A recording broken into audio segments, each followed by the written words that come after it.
Welcome to the Fans Ed Sports Show. But thank God I'm not a Florida fan. Just out here looking trash. People call me crazy for saying they had 6 losable games on their schedule. That's where I picked y'all preseason. So I don't know how, but somehow they got some excitement around their program right now.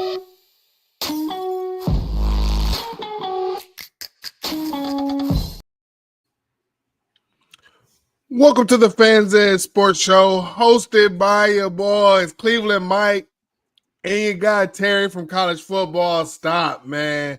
It is Wednesday, December 18th, and probably the next time we will talk to you all, it will probably be after Christmas. I think Christmas falls on Wednesday, so we probably won't have a Christmas show. Just letting y'all know that. Unless Terry wants to. Hey, I see what's up with the fam. I might. But yeah, if we don't, we do want to tell y'all Merry Christmas. Remember what this is mostly for. A lot of people get wrapped up in the materialistic things. I'm not a real materialistic person. I say enjoy the time that you have with your family while they're here, man. I'm telling you, life is short. Hug those that you cherish dearly. So, but agree, man, we got history in the making right now. You know, we here talk the college football playoff, first 12-team playoff, man, and this is wild card week, right? If you was talking NFL, you know you got to play yourself basically almost into the playoffs. This coming weekend, but we got some games we're going to get into. But before we got to talk about what's going on in college football, you know, just around the nation, what's going on, man. And I do want to say, Terry, do you got anything to say about the college football awards? Because there's people who aren't happy about the Heisman. You know, there's people who aren't happy. There's people who aren't happy about certain awards. What do you think about that? Yeah, man, listen, I don't have a problem with any of the awards that they, you know what I mean? Like Travis Hunter won the Heisman. Travis Hunter should have probably won the Heisman. We're not going to see a player like that for a while, especially we're not going to see a player like that for a while that the coach will actually let do that. You know what I mean? Like I'm sure Caleb Downs probably could have won the Heisman if Ohio State wanted to play him on both sides of the ball. You know, but like for what Travis Hunter actually did, if you're just going off of what he did, you got to respect it, man. Listen, Mike, I do want to say real quick before we move on, bro, how has your week been, dog? I didn't even get to talk to you, man. I haven't spoke to you. Man, how's my week been? My week's been amazing. Honestly, I took this whole week off, and I ain't been doing nothing but chilling. You know, my job, they basically they kind of switched our whole thing off. Like they still let a certain amount of time roll over, but that other time that I used to have that they used to pay me out on, they said we ain't doing that no more. You just lose it. So I went ahead and just started taking off random days and was like, hey, I take off a whole damn week. Screw it. That's what's up. All right, hey, yeah, that's what's up. I'm chilling, man. I go back to work on Monday for a day, or maybe like half a day, if that, and then won't go back to work till Thursday. So hell yeah, all right, that's what's up, man. Yeah, that's what's up. But man, how's your week? Everything good? Hey, everything's good on my end, man. This, you know, last week the kids got school. You know what I mean? So then after that, it's going to be crunch time because they're going to be home. You know, when the kids are home, it's busy time. So I just got to enjoy the last week while they're at school. And then next week is the holiday week, man. So I'm ready for it. I'm ready for this weekend. This weekend's going to be crazy, man. It definitely is, man. I'm excited. You see fan bases already going at it. I see Notre Dame going at it with IU fans. I didn't even know IU had that many fans on Twitter when they came out the woodwork. I didn't even see that many fans when we were going up against them. You know what I'm saying? But they're coming out the woodwork. Penn State fans, I feel like they just arguing with anybody. I haven't even seen any SMU fans.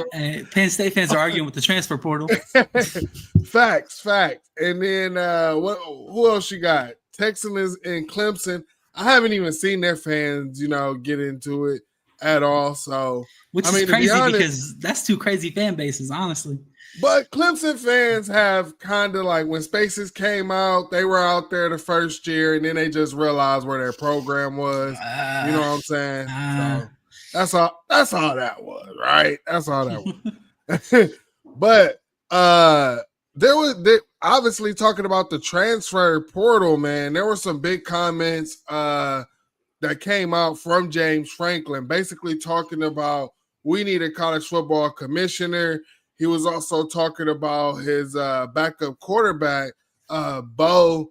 I'm not going to even butcher his last name. Yeah, there you go. Prabula, I think is what it is. Yeah. So he was talking about him and how he didn't want to leave the team, doesn't want to leave the team, but he has to enter the portal by a certain time. He basically had free agency going on while teams are trying to make a playoff, push, right? And we've talked about this, that it's going to take teams who have depth. It's going to take teams who are callous. And then it's like, watch your depth go right out the door. You know what I'm saying? Like Ohio State, yeah, we didn't see much Jay and Ballard or whatever, but we've seen wide receivers go down before and somebody got to step up, right? So you just never know. And that's the sad thing about Penn State. If their starting quarterback, Drew Allen, like we don't root for injuries at all, but if he goes down, Penn State can still feel confident in what they got, right? And Bo. Mike, Bo Prabula plays for Penn State. He don't just sit, bro. They play him. They put him in the game against Oregon, against Ohio State. He played in those games. Right. And he's a bit off the team now, dude. I mean, and not everybody has the luxury to do what Devin Brown did. You know what I mean? Like Devin Brown staying with the team. And I don't know why he decided to do that. Probably, whatever. He's a Buckeye. So, whatever. I'm glad he did. But Bo Prabula didn't have that choice. Much respect for that dude, man. Man, listen. I got so much respect for that dude, bro. Nah, same. But with Bo Prabula, like I said, they actually played him in games, and I don't think he had the luxury of the choice, dude. Like he pretty much, to be honest, like even though James Franklin does complain a lot and all that, he does, but they're not wrong in this situation. Like the portal should not be open right now, bro. Like you got someone like him who he doesn't have a ton of reps. Like he has played and he has film out there, but he's not like a surefire thing. So he's not going to automatically get a spot, especially not a starting spot. And if you make a run in this playoffs, honestly, I'm curious to see how it works out, even with guys like Devin Brown, because once you get so far into January, then they can't enroll anymore at their new school. So they would have to miss spring for football. And I don't know if, Devin Brown said he's staying. I don't know if that means that he's going to stay, even if Ohio State makes a run and ends up playing on January 20th or whatever it is, and he can't enroll in a new school. I don't know. That's just something to look out for. Yeah, and that's the tricky part. And I think that the only solution to this, Terry, is instead of starting games in the end of August, you're going to have to move the calendar up to either the beginning or the middle of August now. And also, I think that there might need to only be one transfer portal window. If we're talking about rosters, if we're talking about health and all of this stuff, bro, I think that needs to be considered because, you can sit here and say, oh, guys leave after spring or whatever. That fall camp is not going to be the same fall camp as before when you're moving the schedule up. And it's not going to give those guys the same amount of time to get ready when you were bringing those guys in or whatever after the spring portal, right? So now they come in, they've missed all spring ball, and now all they have is fall camp, which is going to probably be a shorter window. So, because my thing is the way they got school and everything, and you have to be probably enrolled by January. The college football calendar has to be wrapping up and done in December, not in January. Yeah, I mean, yeah, it's pretty much. Yeah, I don't know I don't know what changes they're gonna make to it. I mean, they're gonna have to do something, right? Like the way that this is playing out this year, I don't think they're gonna keep it this way. I mean, all right, shout out our guy, Juck on Bucks. He was on, the Josh Pate show and just was talking about, as us, as college football fans, we have a responsibility and a duty to hold the traditions and the standards.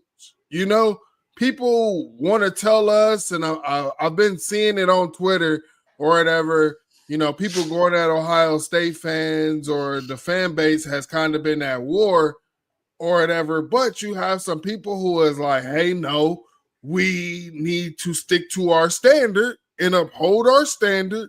We don't need to conform, hold to our standard, right? And you have some people who are like, no, we need to conform. And, certain games just don't mean as much nowadays. So this subject's got to be talked about, bro. Like these people got to quit with this. Like, and I get it. I get like Ryan, if you're Ryan Day, right? Like as much as I don't want to hear Ryan Day say that shit, like he don't have another angle at this point. You know what I mean? Like he doesn't have. So, I mean, I can understand Ryan Day coming out and saying that and being like, look, like it's one game. It matters a lot. But we have to move on because we have to, we're in the playoffs. Like we got to go do something. But then all of Ryan Day's little minions come out and they start saying, and I guess it's not even just his minions, people, national media and shit saying this, and they're trying to like degrade or downgrade what the meaning of the game is. And it's just so stupid, bro. Like this game has been like this forever. It doesn't change because of a 12-team playoff. Like I get it. Ohio State can now move on and go to the playoffs. And that is different, but we're not going to act like that didn't just happen a couple years ago. Like 2 years ago, Ohio State lost to Michigan, went to the playoffs and played Georgia. Did that game not matter either? Like the only reason why this is a narrative is because Ohio State is losing right now. And it makes me sick, bro, because it just means that our fan base is being pussy, Mike. That's all it means. It just means that our fan base is being pussy, man. It's like if Michigan was losing 4 in a row, and they were saying that the rivalry don't mean as much, I would feel the same way about their fan base. I can only imagine what this makes us look like. They were down for 2 decades, and they still weren't saying that the rivalry don't mean that much. They know exactly how much it meant, and they were down for 2 decades, and not once, even when it got to the 14 playoff, not once did they say, hey, this diminishes anything. If anything, what were they trying to do? Oh, let's stop Ohio State. Let's try to beat Ohio State so that they don't get to the Big Ten championship. It took a Tyvis Powell interception on a 2-point conversion or whatever to stop that from happening, right? Yeah. So, I mean, we've seen these things, and for people who grew up in Ohio, people who grew up in that state up north, we are never going to understand what these national media people are saying. And the only other people who I think, like in our fan bases that might say or try to devalue it is, I guess, the younger generation. It can't happen. I don't care what they say. It can't happen, man. Screw the younger generation. Screw all the generations. It just can't happen. Man, they're going to start calling you an old head, Terry. That's fine, man. I'm getting old. It is what it is, man. Everybody gets old. They're gonna get old one day too. It's cool. Listen, all I'm saying is it can't happen. That's it. It's simply we cannot listen, dude. Michigan was down for 2 decades, like you said, and then their players would go into the press conference in the beginning of the year and be like, "I guarantee we're beating Ohio State." Like, and now meanwhile, our coach is like, "Well, it doesn't really matter, man. We got the main goal is the playoffs." Right. Like, bro, why would you even say that? Like, that's the one thing not the one thing, but that's one thing that Ryan Day said that pissed me off is like, don't call that the main goal after you lost to Michigan. Like, that's not okay, I get it. The national championship is probably the biggest goal. Okay, cool. Don't call it that. The biggest goal, like the only thing you need to be worried about is beating Michigan because that's what's going to cost you your job. I don't know. Is it though? I mean, that's what the fan base is. I think Ryan Day is gone, bro. Listen, I got a theory, Mike. I think Ryan Day is gone after this year, bro. regardless. Even if Ohio State goes on a run and wins the Natty, I think Ryan Day is gone. I think the dude's already got another job lined up. No way. I think so. I don't think so. I think this is like a one last ride type thing with these seniors, all these old ass players, and Ryan Day and their last little go round at Ohio State. I think that's what this is. I don't think so, man. We'll see. If that was the case, why bring in the kid? We just letting the guy at the transfer portal. Who, the tackle? Yeah. Man, that kid's a Buckeye, bro. He's Buckeye born and raised. Come on, man. That kid don't care who the coach is.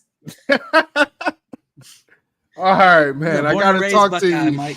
I gotta talk to you about this, man, because it seems to be a prime effect going on, right?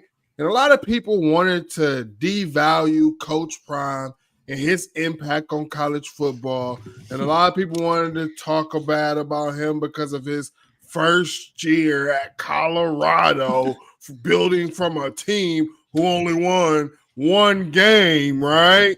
And everybody wanted to talk crap about him because of that. And here he had his team fighting to almost be in the college football playoffs, or actually playing for a Big 12 conference championship that could have put them in the college football playoffs. So I do want to say shout out Coach Prime, but we are also seeing other coaches like Eddie George at Tennessee State and what he's doing in these previous NFL players, high caliber NFL players, and what they are doing at the collegiate level. Now we're seeing Mike Vick is getting a head coaching job back in his home state, Norfolk State. So, I mean, is Mike Vick? I don't know too much. I'm going to have to read more into this, but I like it. I was a Mike Vick fan. I just don't know what he's going to do, X's and O's. But I know that he's going to be able to recruit. He's going to be able to get the most out of those guys.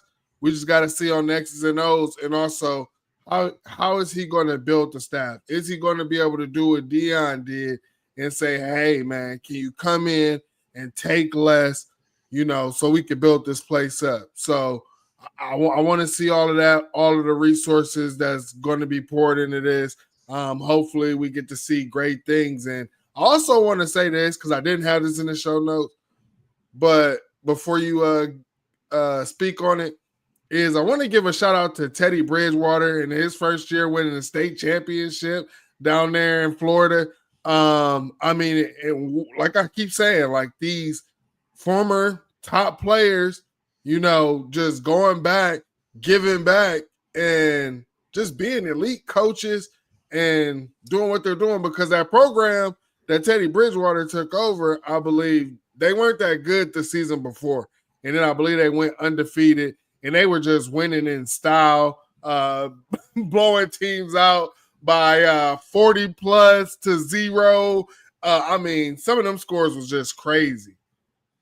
Yeah, man. Hey, listen, this might be the new wave, bro, for getting, head coaches. You know what I mean? Like Prime showed he could do it. The Mike Vick, I got to follow them, bro. I got to follow that. What is it? Norfolk State. Definitely got to follow them and see what's up with Mike Vick as a coach, because I think it could work, man. Those guys who were former superstars who kind of been through it, like you said, bro, they're going to get kids to come and play for them. They're probably going to be able to identify talent because they've been around that type of talent their whole life. Going through the NFL, through college, they know the type of talent that makes, that future NFL player. And I mean, as long as they can get them to come and keep everything in order, it might be the wave, bro. So hopefully it works out, man. Maybe one day Mike Vick will be a coach at a big P4 school. And hey, I hope that we are going towards that and stuff, man. I just think that it's something about these coaches that are able to relate to these, to these kids, right? And, I think that that's something that's going on in the issue in a lot of programs. I mean, Arkansas, they just think that everybody that's hitting the portal at Arkansas is because of NIL or because of money. And especially one player I actually got inside information on. I knew for months. He just put it out there that he had a misdiagnosis by the program, right? He just put it out there that he had a misdiagnosis. Arkansas fans didn't know this stuff. Arkansas fans didn't know that man, that boy was being pushed to play and that they was misdiagnosing him on purpose so that they could push him to play, and he had to go back home to a family doctor to figure it out. That's not, as a top program, that's not something that you do, Yeah. So, and I'll tell you this: you want to say it's about money? Tell me if they misdiagnosed your kid and kept trying to tell him go out there play on that injury, would you trust them with your son? You want him to keep playing for the coach? Or, you going to just let everybody keep saying, oh, it's about the money. It's about the money. Yeah, hell with that, man. That's crazy. Yeah. I mean, listen, in this era, everybody's going to – anytime a kid hits the portal or is recruited by a team, everyone's going to assume that it's because of NIL, because of, the amount of money that they're offering them. And sometimes it is going to be, sometimes it's not. It's just the way it is, I mean? Like, the portal is popping. Like, I don't get too much into, like, who's in and who's out constantly. As far as like learning all the names and stuff, but the portal's been going crazy, and like, every team right now, like if you better start right now building your team for next year, because if you don't, chances are other teams are gonna snatch up all that talent, and hopefully you can develop the guys you got on your roster if you don't get none out the portal. Hey, big facts, man, because we talked about this. There's a whole program, that didn't respect the coach. He ended up going somewhere, getting another job, and guess what? All of the players at Marshall hit the portal. So it's what people like to call F around and find out season is what this is, right? Yeah, man. But Terry, this weekend, actually starting on Friday. We got big slates coming, man. Big slate. And like we was talking about, seeing the Indiana University fans going at it with Notre Dame fans. Friday kickoff on ABC at 8 p.m. I know everybody's excited. We don't have to watch Notre Dame on Peacock. So shout out to that or NBC. But yeah, we got IU and Notre Dame, 8 p.m. kickoff. Terry, what you think? Man, I think this game's gonna be a banger, bro. I see a lot of people just thinking that Notre Dame's gonna run away with this. I don't think that, Mike. I think this is gonna be a hell of a game, man, because Indiana is just one of them teams, man. Like they have talent, like, but obviously it's not upper echelon talent, but they have talent, and I really think that unless a team can kind of do what Ohio State did to them, and basically kind of wreck their whole game plan with their front seven, like kind of getting after the quarterback. If a team can't do that, then I think that Indiana is going to be able to score on them. And with Notre Dame, like I think they probably can do that, but I also think that Indiana probably learned a lot from playing Michigan and Ohio State. I think both of those teams kind of got after them a little bit and put Curtis Work in some bad spots. And I think that Indiana learned from that. Actually, there was an interview, I think it was today or yesterday, and it was Kurt Signetti on one of them shows. I forget what show it was, but basically he was talking about how they went to a silent count against Ohio State, and he said they'll never do that again. I don't know, I don't know what he said after that, but basically what he was saying, Mike, and I see the way you're looking. Basically what he was saying is that they learned from it. So now they know how to handle the situation. And I don't know how they're planning on handling it. Maybe it's with like a like leg raising or whatever. How, I'm sure they have some different way to do it, but I think that having that experience is really going to help them. And this game is going to end up being a close game, dude. Here's my thing about the experience, right? Mr. Google me. Is he told us that his team was ready for the Ohio State game for the simple fact that his teams have played in big games before, right? Yeah, That's what he said. My team, Google me. We've played in big games before. That's what he said, and they wasn't ready. But then you get an Ohio State game and say, "Oh, well, we weren't ready for the noise." That's the most basic thing. If you go into Penn State, what are you getting ready for? If you go into LSU, what are you getting ready for? If you go to any big time program and it's a big time game, what are you getting ready for? The noise. That's just basic shit. And I mean, the fact that he just didn't have that, I'm supposed to expect him to have it in the Notre Dame game or learned. And then you're saying you're not going with the silent count, so you're not trying to perfect something or fix something because the silent count is what had you messed up. Why not get better at the silent count, right? I know I'm gonna have to look at the whole interview and see exactly what he said. Yeah, but the one part I've seen was he said we're not gonna make that mistake again. Pretty much. He's a used car salesman. I'm telling you this, bro. I don't really see Indiana. Like, I know that they have some guys in their trenches or whatever, but I also know Notre Dame is also getting healthier in their trenches, especially on the offensive line as well. Is IU going to be able to withstand that running attack from Notre Dame all game? I don't see it. That running back is going to carry you. What's his name? Jordan Love. He's going to carry you for an extra Jeremiah Love. He's going to carry you for an extra 2-3 yards, flat out. Nah, he's a good running back. And I don't think that. And I'm sorry, I just don't think that the Indiana guys got those type of guys that could just continue to do that. I mean, I agree. Like, I think Cignetti, he's a good coach, but I also think that he's going to get in the way of himself in the big games. I think that he is going to be the issue, and until he can get himself out the way, he's going to have big time issues in big time games. Hey, that's what our guy Cam said, man. Our guy Truther, he played against Kurt Cignetti. Where was Truther at? What was it? Cal Penn or Penn Cal, something like that. I forget. Cal Poly or something like that. Yeah. No, Cal Poly's where the kid that went to Michigan just came from. No. I forget what it is, but whatever. Our guy Truther played football and played against Kurt Cignetti, beat him. I think he said he beat him twice, whatever. And he said that he can get in his own head. So, hey, man, I mean, I agree with everything you said. Like, I do think this game is going to be close. I think they'll keep it close, but I do think Notre Dame is going to pull this out at the end because I think they'll just they just have the bigger, stronger, faster athletes. I think that will take over in the end. And I mean, also, like, on the other end, in terms of coaching, like, Marcus Freeman ain't a slouch, man.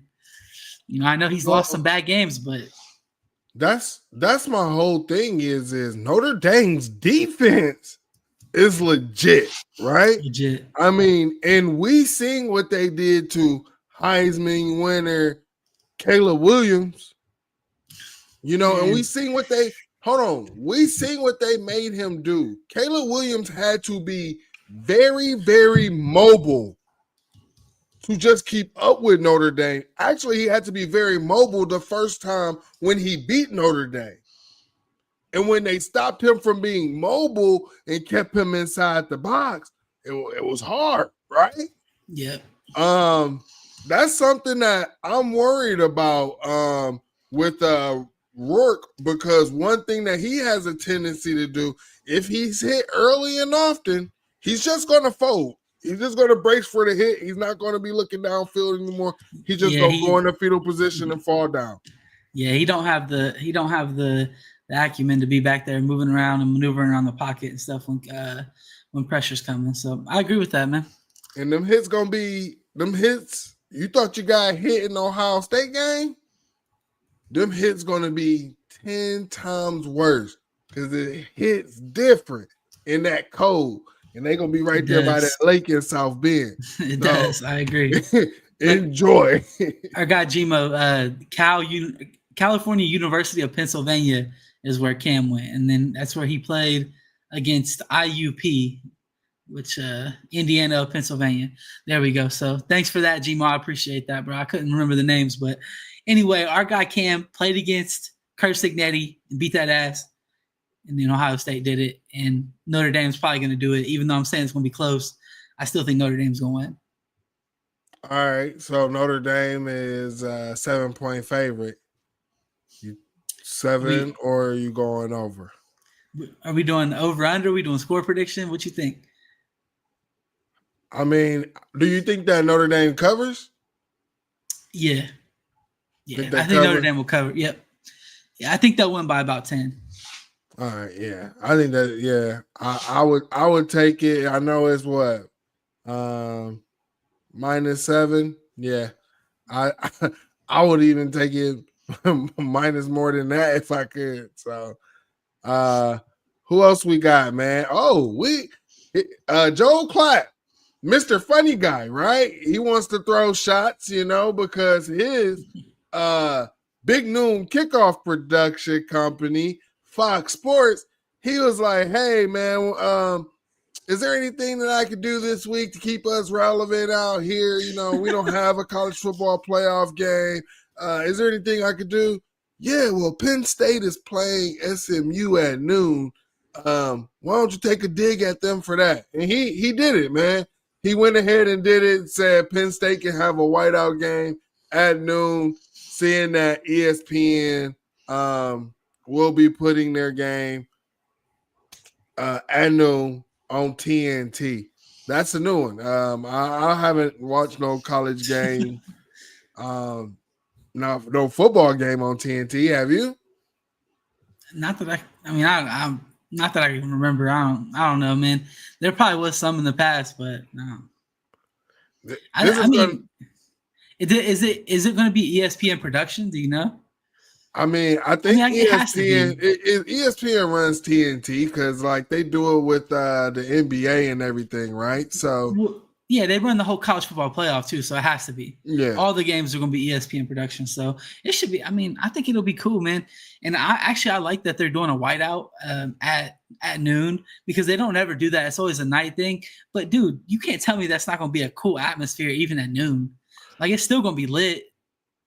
Apparently it's been snowing there, so it's gonna be a whiteout regardless. See, and, in this game, man, I think that this game is one of those games where the weather could probably benefit Penn State more. SMU coming to the DFW, I thought it was kind of funny that last week with the wind, it was a bit chilly here. It was feeling cold. And then all of a sudden, the weekend hit, and it was like, hey, you could go outside and no jacket or anything. I was like, where'd this nice weather come from?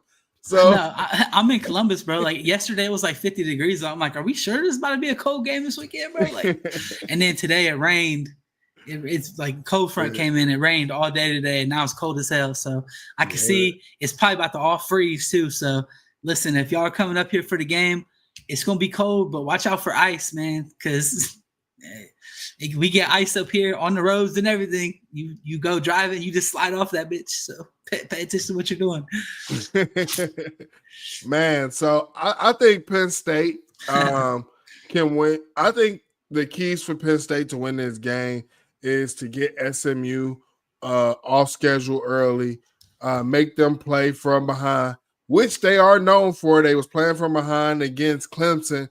And I think that they were a little bit chilly in that game. They looked like they came out a little bit cold in that Clemson game. And then once they started getting their blood rolling or whatever, and their QB started making mistakes, they seem to get their act together. But, if you can force their quarterback into mistakes, and I think Penn State, if they can continue that run game that they was able to lean on Oregon with, Penn State should win this game comfortably. The fans should be feeling comfortable majority of the game, just sitting back drinking their whiskey.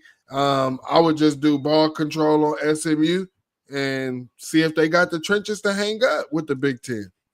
Yeah, I don't think they will. I think Penn State will take care of business, especially with it being at home. Like I said, listen, Ohio State, we've played Penn State at noon this year at Penn State, and the crowd was a problem.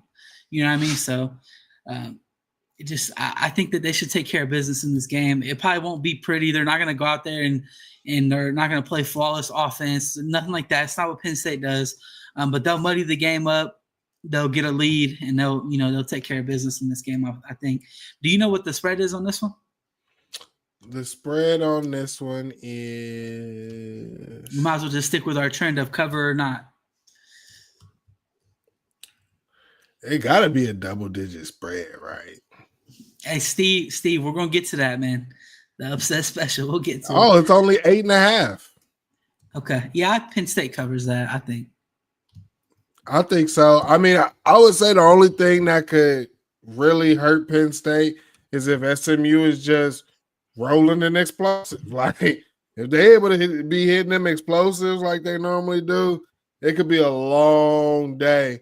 But I think Penn State is finally realizing that their best back is Nick Singleton, man. Spilled water all over myself, man. It happens to the best of us, Terry. But Nick Singleton, man, I think that's their best running back, bro. I think that's their best impact player.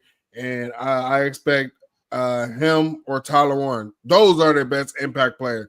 Them two. One of them is going to have a day, if not both of them. Yep. No, I agree, man. That's kind of what I see. I think Tyler Warren definitely will get his. And then the run game, I mean, they got Nick Singleton and Kaytron Allen. I think both of them can be effective versus SMU. If they just don't do no dumb shit, like we talked about this last week. I think Penn State lost to Oregon because they tried to do too many trick plays and shit. Like, their offense was just cooking. Drew Aller was cooking. And I know he ended up throwing a pick late and all that stuff, but like all of them downs that you messed up, where like they didn't execute any of the trick plays. You try to do all of them and executed none of them. It's like, it makes no sense. But yeah, anyway, I don't think that'll matter in this game. I think they'll take care of business. Yeah. Our homie Asian Pie, she said she got IU in our first one, beat Notre Dame, and now she has Penn State in this one, man. And before we get to the game that everybody wants us to talk about, we got one more game. Clemson and Texas, man.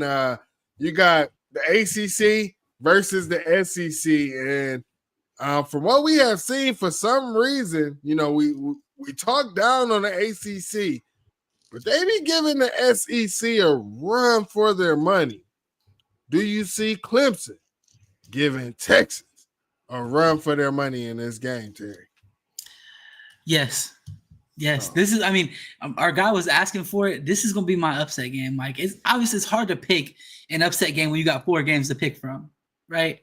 But I think this is the one that really could be it, man. I think Texas is just like one of them teams where if you either are going to be able to stop their offense or you're not. You look back, they're going to cook you and Sark's going to kind of have your defensive coordinator's number, or you're going to be able to stop their offense and you're going to be in a dogfight with them. And I think that Clemson and Dabo, as much as I don't like Dabo, the experience that he has in the playoffs and this kind of environment, I think that it is going to show. And Sark doesn't have much, dude. He only has one. He has one playoff game, and they lost to Washington in the game that they should have won. I mean, Texas should have been in the national championship last year. I mean, but they blew it. Coordinator. Who? Sark? Sark, yeah. Yeah, but that's different, bro. Come on. That's different. Like that's way different. Yeah, it's cool to go when you got Nick Saban running the show. Like, okay, that's fine. You could be, you know what I mean? Like, Nick Saban's running the show. I'm just about to call plays. That's a whole different thing. I mean, you look back to last year, like I said, they should have been in the national championship, but they blew it in that game versus Washington. You look this year, they just played the SEC championship. They couldn't hang with Georgia. Georgia's not like some dominant team this year either. Clemson has had their ups and downs, but I do think that in this game, I think they're going to bring it, bro. This is it. This is the one. This is my upset of the week. I'm going to say that Clemson is going to win this game. I don't know why the hell I'm saying that, because Clemson is not great, but I got to pick one. Yeah, I mean, Dabo was great when he had Brett Venables, back before there was a Connor Stallions. There was Brett Venables, who was doing it the legal way. but he was just elite at it, you know. And to be honest, Dabo ain't been the same since Trevor and Brett has been gone, and Justin Fields just pierced their hearts, bro. Like they ain't been the same, and I don't expect them to be the same. Hey, you've been hitting all season with your upsets. You've been hitting. I've been lucky. But it is hard for me to have faith in Dabo. I can't have faith in Klubnik. I'd rather have faith in your the skill guys that Texas has, and then also Sark. He gonna cook something up, man. I mean, I understand Georgia just might have their number, but I don't got faith in Clemson, man. Clemson's able to go through a cakewalk all year, bro. They don't really play nobody, and then they almost let SMU come back and we beat them. That's true. I agree. But hey, let me ask you this. Do you think that Arch Manning will end up getting in the game? I mean, they put him in like certain plays to run and stuff, but do you think that Arch is going to get like significant, like a whole series? Do you think Arch will get one series in this game? He shouldn't. What happens if Quinn struggles? Do you think that Sark will pull him? Oh yeah. I mean, we've seen it. We've seen it happen before. Have we? When was that? The first time Texas and Georgia played, he pulled Quinn and put Arch in. Yeah. Okay. All right. Hey, we'll see, man. I like what coaches did it. Like, I mean, he went back to yours. You know what I'm saying? But I like when coaches do that. No, me too. I wish my coach had the balls to do that. We'd have probably beat Michigan. You heard it. Yeah, I'll say it. I don't give. I don't care. I was just about to say that. Michigan was scared. I tried to tell you. I think we talked about it last week. Michigan was scared as hell when Devin Brown was in the game. And he put him in the game. He handed that ball off. Got the first. He got in that shotgun. They called a timeout. They was like, all right, hold on. We need to figure this out. I don't know. They did my boy wrong, man. I was just like, all right. Game of the week. I think that we got over 350 people in here watching on YouTube and X. Let us know, who are you riding for? Game of the week. We have Tennessee coming into Columbus, Ohio to take on the Buckeyes. So many storylines. We can go from Ryan Day holding on to his job. Will he be here? $20 million roster. Are they gonna, bounce back and win it all?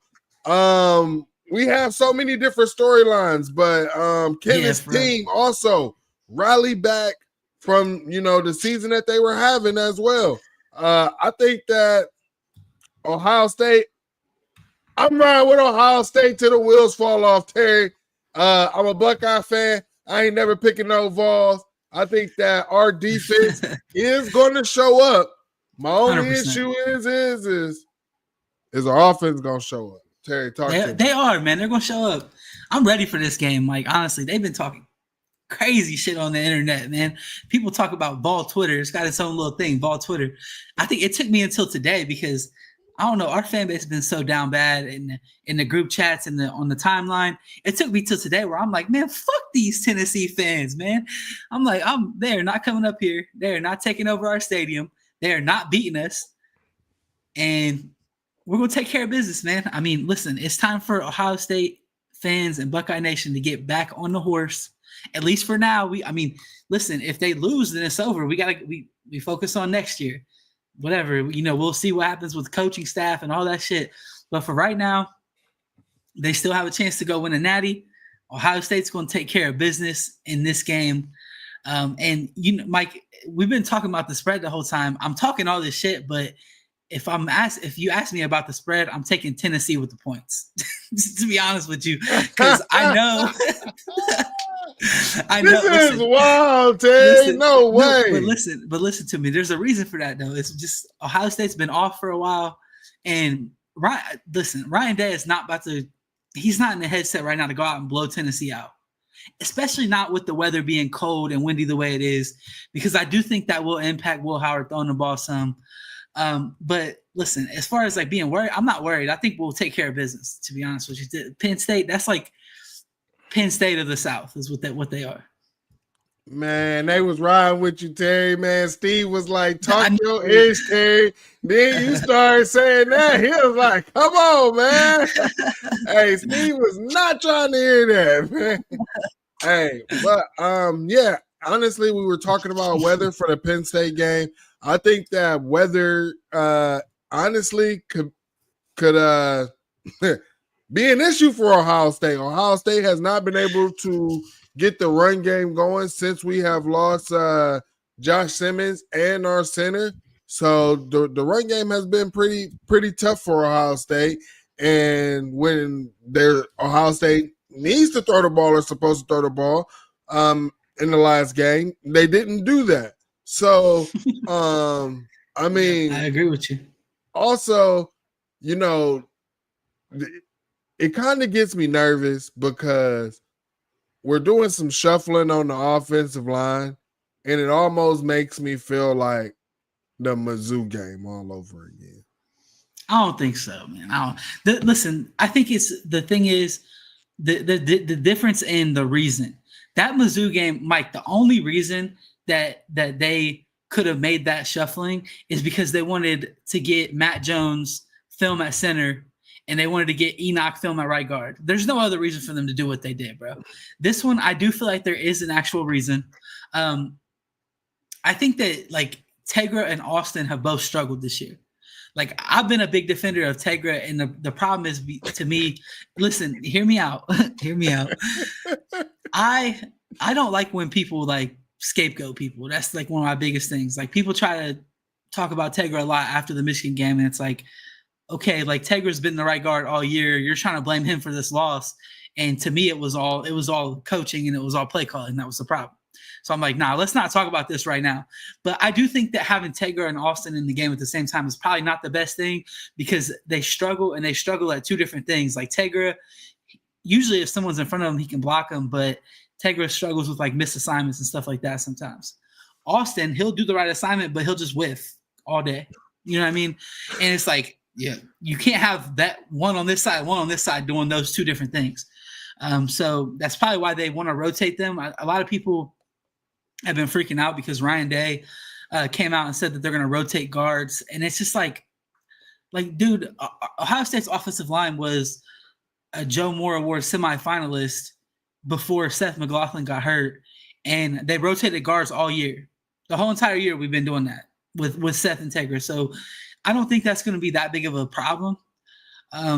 But I do think that it's probably good for them to mix it up. I mean, I'm the biggest proponent of don't tell me that a player can't play if we've never seen them play in a game, right? A lot of people do that now. They're like, oh, we don't got no depth. We got no blah, blah, blah, blah.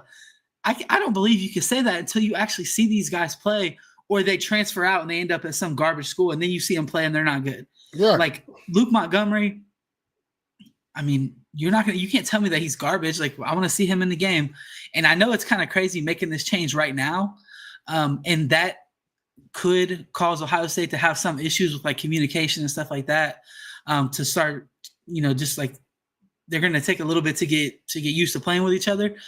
So I get where you're coming from with that, but at the same time, like, I'm cool with it. I don't hate it. I think that there's good players in this offensive line room.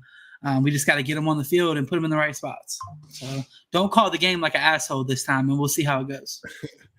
So here's the thing, man. Tennessee has a really good rushing attack, really good running back. What was it? The top running back in the SEC, and Sampson. So because QJ is not there anymore, but all right, go on.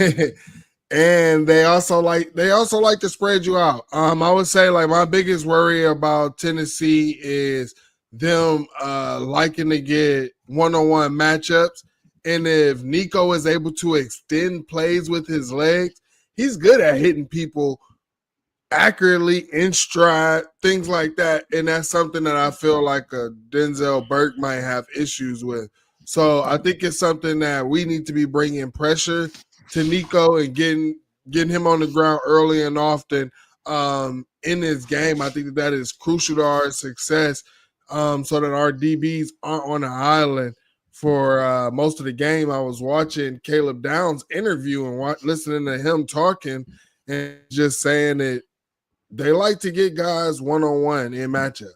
Like, that's Tennessee. He says the same thing that he saw, last year, same thing this year as well. So that's something that I'm going to be watching out for. We got people in the chat talking about K. McDonald needs to be on the field. And this, I agree. And it's kind of piggybacking off of what Doreen is saying. Rotate, please. I was listening to Jim Knowles, and he was talking about the rotation and saying, hey, I understand when games are tight, you want to, have certain guys in. If you want to do that, I think that a guy like Caden McDonald has proven himself enough, right? And I think that the way you build on stuff like that and for these players to build on it is, hey, I was in on a big stop in the Penn State game on the road. How much more faith or trust are you going to show and put in me? If you do that, these kids will start playing at a different rate, bruh. Mm-hmm. Also, those reps, again, I keep saying this on this platform over and over. You cannot discount reps, bruh. Not game reps.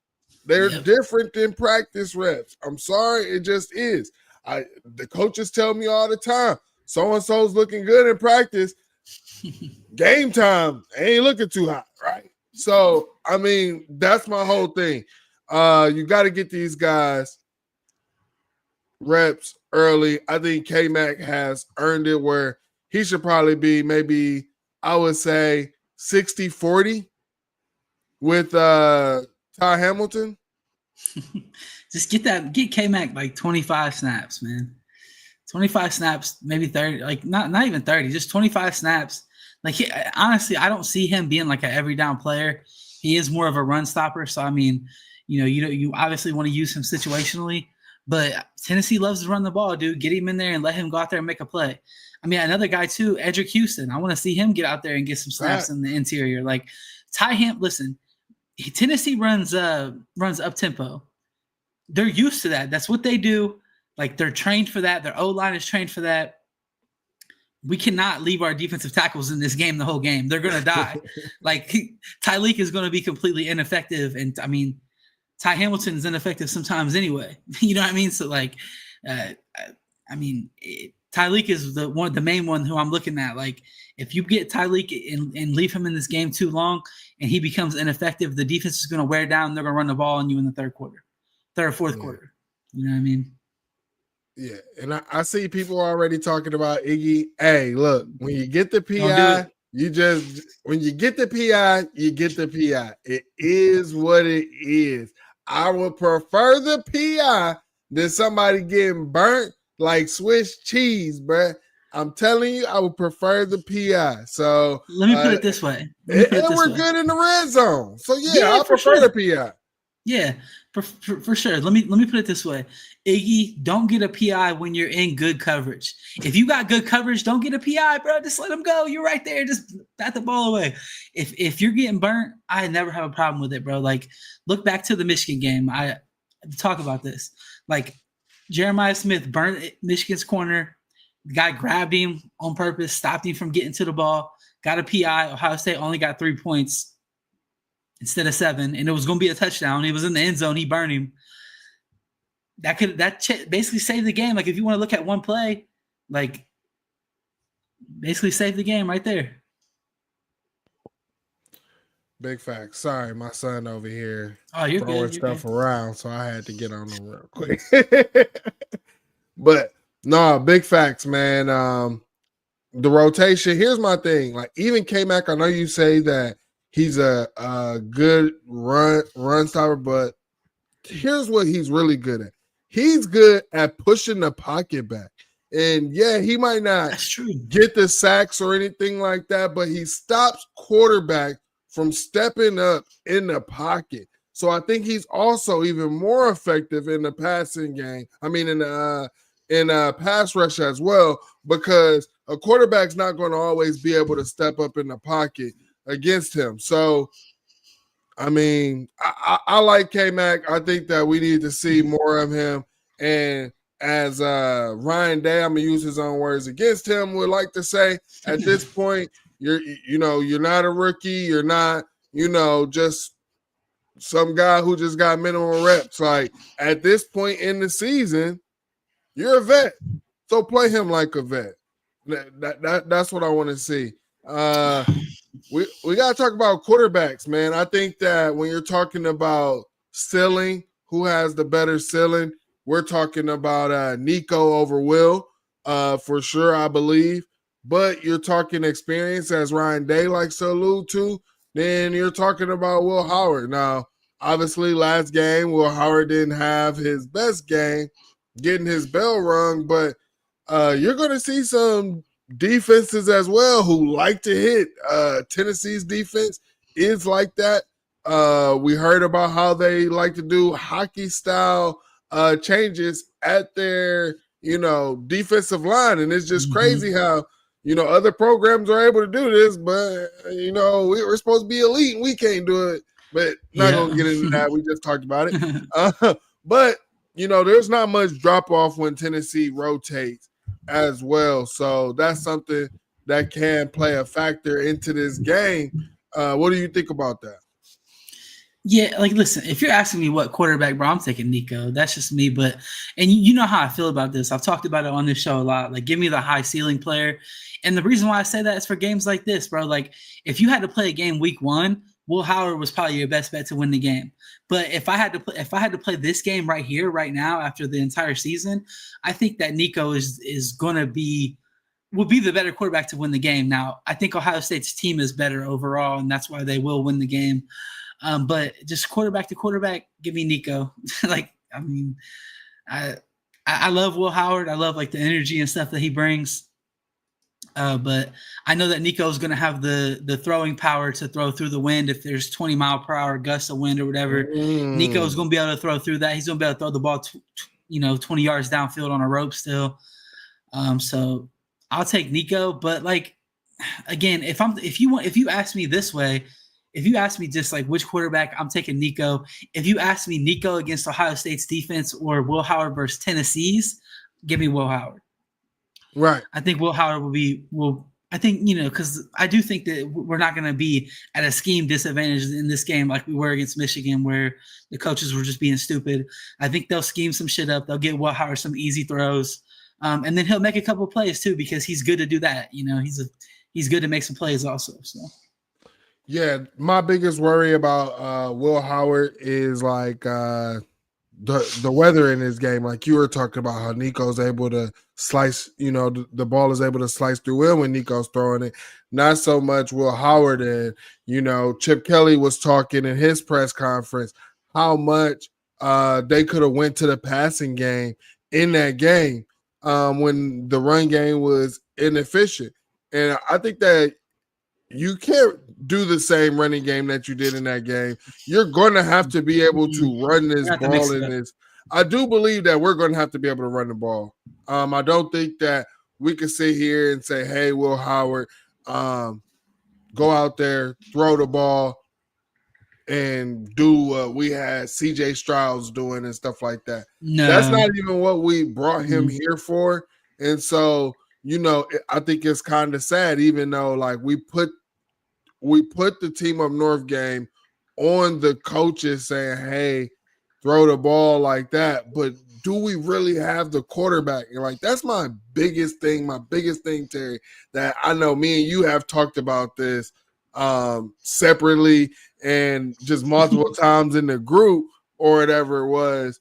I was worried about having a quarterback that stresses defenses all over the field and make them have to worry about everything all over the field. So that's something that I am kind of worried about. But Mike, game. Here's the thing, man. You don't even have to be elite, especially with the talent that Ohio State has.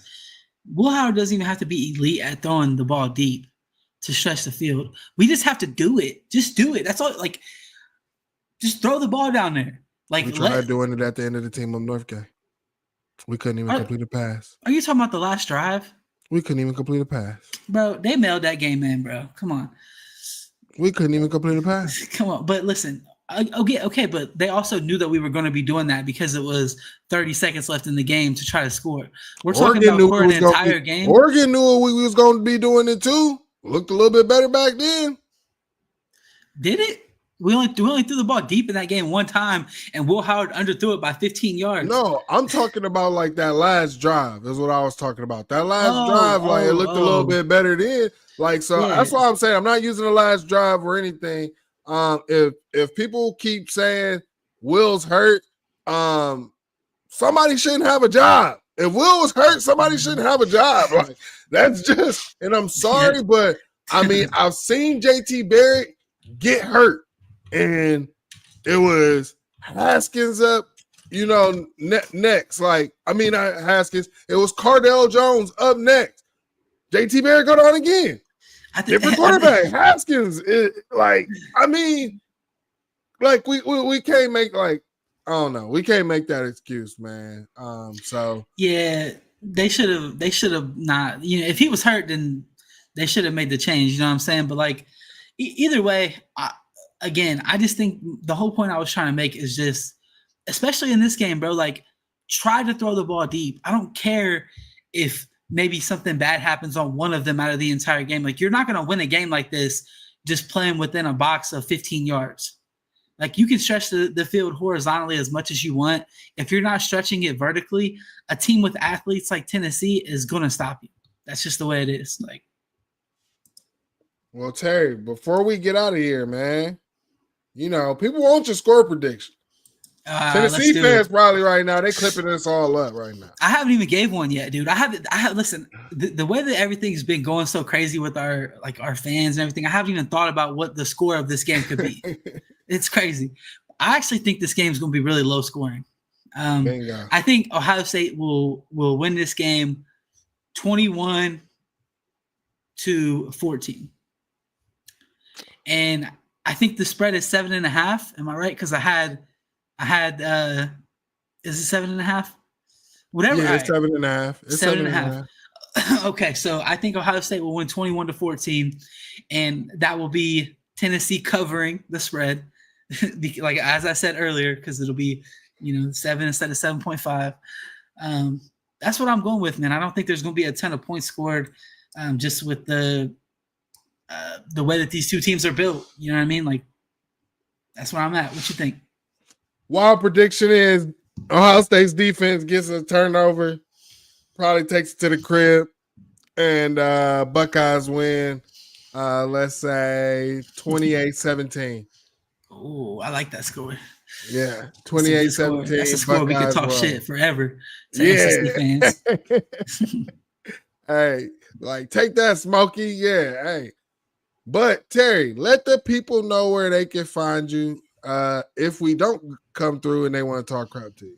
Yeah, man, at CFB_stop on Twitter is where you find me at. And then, usually you catch me on the Buckeye Roast with Ron and them at least one time a week whenever they do it on this platform here. So make sure y'all hit the like, subscribe, and all that good stuff, man. Listen, nobody puts out content like these guys do on Best Damn Media. So obviously me and Mike are on here on Wednesdays, but they're grinding all the time, man. So make sure y'all hit that like and subscribe button for the homies. Facts. Except for me, I am not grinding this week, man. I am chilling. This is my vacation. I took it off. But no, you can find me on the X app at 216_Wildboy. Catch us in the Discord as well. We'll be there. Also, catch me and JR Rankins right after the Ohio State show for the post game. We will be doing that right after the game. So make sure that you tune in there. And with that, man, we appreciate y'all. We out of here. Welcome to the Fans In Sports Show. But thank God I'm not a Florida fan. Just out here looking trash. People called me crazy for saying they had 6 losable games on their schedule. That's where I picked y'all preseason. I don't know how, but somehow they got some excitement around their program right now.